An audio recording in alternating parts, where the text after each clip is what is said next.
Thanks for listening to the Protectors of the Wood Adventure Series. Support us on Patreon at Protectors of the Wood. And to all the eco-warriors out there, remember that everyone can make a difference, and every action counts. Sun at my shoulder, no use to pretend anymore. How the seasons go, out on the edge of my dream I will go, my own name to know. The Protectors of the Wood Adventure Series, Episode 141, A Twist of Fate.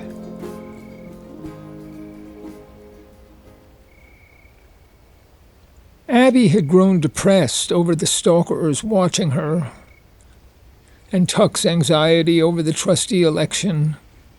She had her own hidden garden in the forest, and decided to visit and bring as much food back to her cottage as she could carry. And to add to the fun, she invited Jeremy to come and bring back food for himself. They met at midnight behind the great oak tree and hiked over the ridge to the Half Moon River. Jeremy, see? Under those bushes, my dinghy. Help me pull it out and paddle it across the river. Pull! We'll drag it into the open. Pull, pull, pull. That's it. Now we'll slide it down into the bank. Grab that wooden plank. It's an oar. Paddle on the left.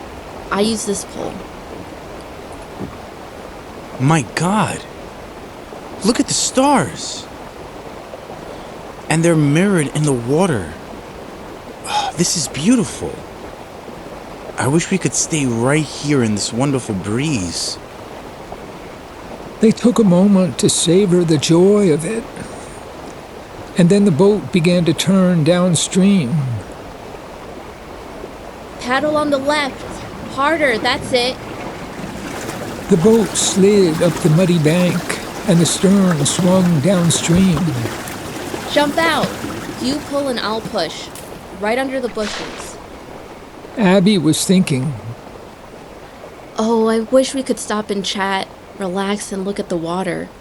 But it's going to be a long night. And tomorrow we're back to the stress of this dreadful game the Morphe crew are playing.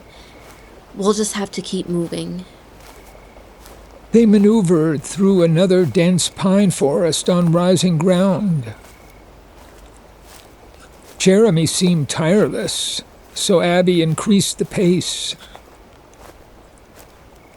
They finally arrived at an impenetrable thicket of bushes and vines. Poison ivy. Jeremy rolled down his shirt sleeves and followed Abby on hands and knees, practically crawling on his belly like a snake.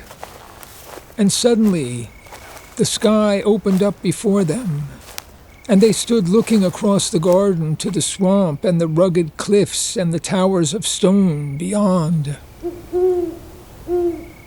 I've never seen the stars like this before. It's wonderful. Is that amaranth? The tall plant with red tops swaying in the breeze?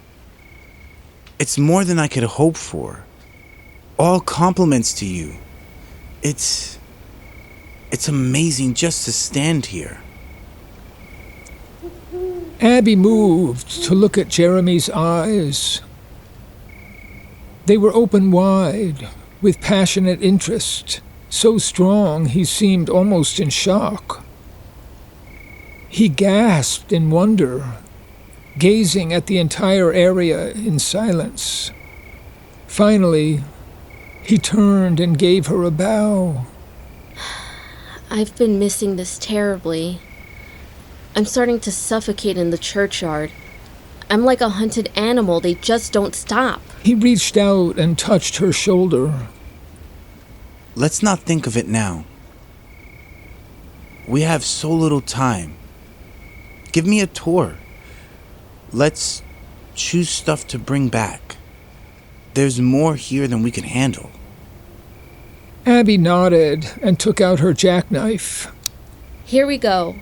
I'll name everything for you, and we'll pick anything we want. These apples are almost ready. Take at least one. And the corn is probably not ready, but let's each take at least one. Baby corn is the best. And potato squashes, finger beans, amaranth. I'll teach you how to make alegria. And peanuts. The pecan tree is just beginning to make nuts. 3 kinds of mint, a million cherry tomatoes, lavender, sage, some hot pepper, kale and broccoli, peaches and figs. And here's the prize of the garden, the northern cacao tree. You can make breakfast mixture tea with the cocoa and mint. They chose at least one of everything and too many of some. The wildlife had taken their share, but more than enough remained. Jeremy filled his bag to overflowing, and Abby filled each burlap bag over halfway. The bags were heavier than expected, and they made a plan to leave one under the boat for Jeremy to pick up the following day. Look, raccoons. The small eyes glitter in the darkness. They don't scare. Silver and black, they slowly back off. But they'll just circle around and come for their dinner from another direction.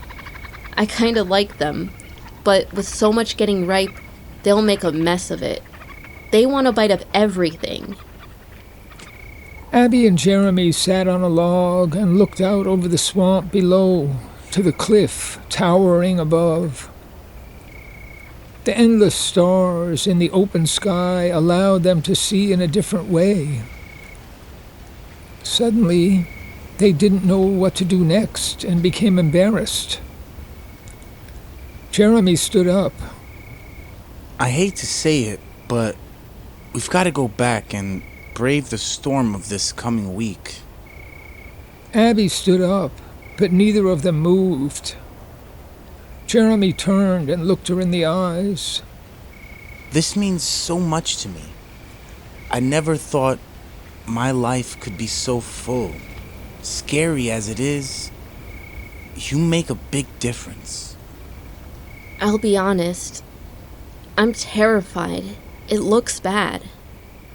Jeremy put his hands on her shoulders. Whatever happens, I'm with you on this. We won't give up. I know I don't understand it, but I trust the way you're going. I'll follow you anytime. Abby leaned into him and expected a real kiss on the lips. But he moved at the last second and brushed her cheek with his, and they embraced. She felt a stab of disappointment, totally involuntary. She was thinking, Is he afraid? Or does he think it's a bad idea? Well, it is a bad idea, but I wanted to anyway. My mind and feelings are far apart. It was a mistake, and now I'm rejected too. But at least I won't have to tell Phoebe and hurt my best friend. And I won't have to feel guilty and confused with George. Still, I wish we could do that perfect moment over again.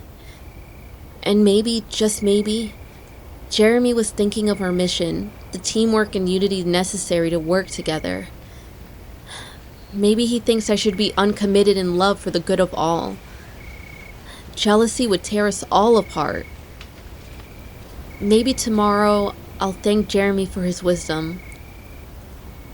But for now, I'm angry and sad and disappointed with myself. I've been pretending I didn't know what I wanted. How could I be so stupid?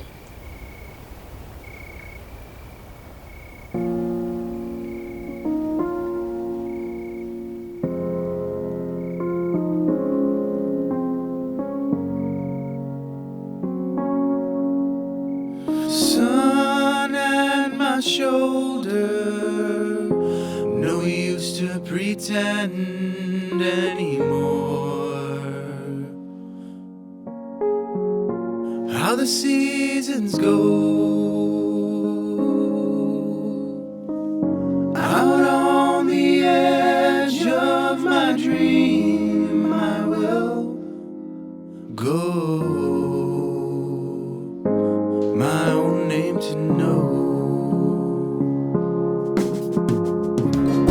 To have circles moving through you. This year I'll say I do.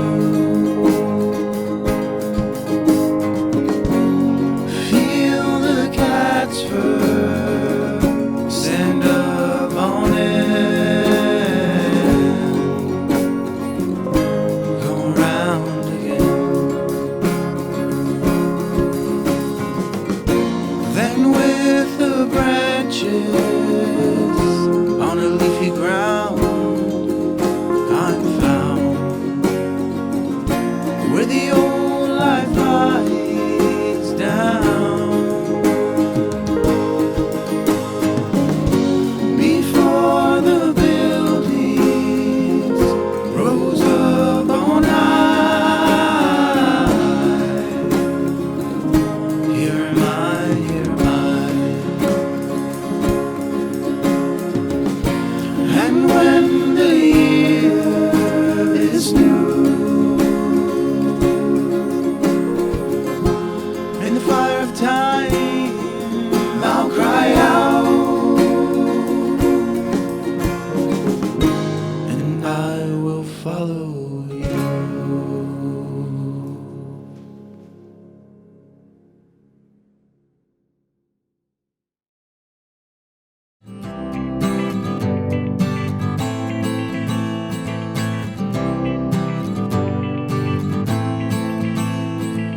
Trillions of living things are everywhere around. Our lives are all planted deep into the sacred ground. There's everything to love and everything to fear. It's planet Earth in the universe and nature lives here. It's planet Earth in the universe and nature lives here. It's planet Earth in the universe and nature lives here. It's planet Earth in the universe and nature lives here. And nature lives here.